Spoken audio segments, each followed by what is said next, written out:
1 Samuel 24. Now it came about when Saul returned from pursuing the Philistines, he was told, saying, "Behold, David is in the wilderness of En-gedi." Then Saul took 3,000 chosen men from all Israel and went to seek David and his men in front of the rocks of the wild goats. And he came to the sheepfolds on the way, where there was a cave, and Saul went in to relieve himself.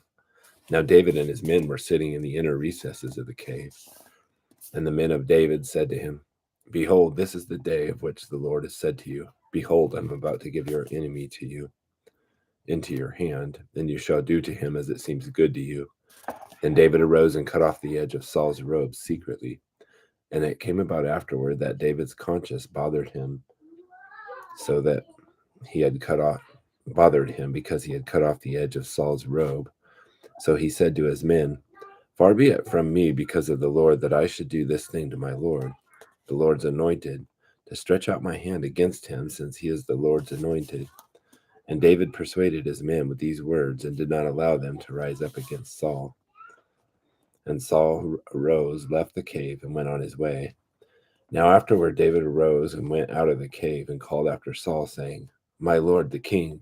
And when Saul looked behind him, David bowed with his face to the ground and prostrated himself. And David said to Saul, "Why do you listen to the words of men, saying, Behold, David seeks to harm you? Behold, this day your eyes have seen that the Lord has given you today into my hand in the cave. And some said to kill you, but my eye had pity on you, and I said, I will not stretch out my hand against the Lord, for he is the Lord's anointed. Now, my father, see the edge of your robe in my hand, for in that I cut off the edge of your robe and did not kill you. Know and perceive that there is no evil or rebellion in my hands, and I have not sinned against you, though you are lying in wait for my life to take it. May the Lord judge between you and me, and may the Lord avenge me on you, but my hand shall not be against you. As the proverb of the ancient says, out of the wicked comes forth wickedness, but my hand shall not be against you.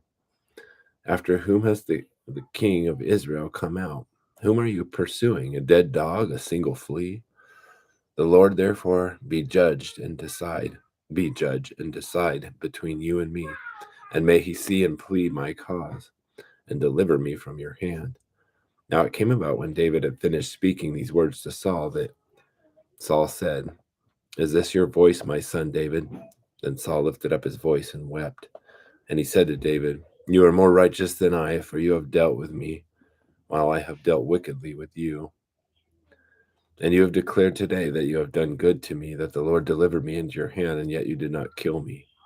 For if a man finds his enemy, will he let him go away safely? May the Lord therefore reward you with good in return for what you have done to me this day.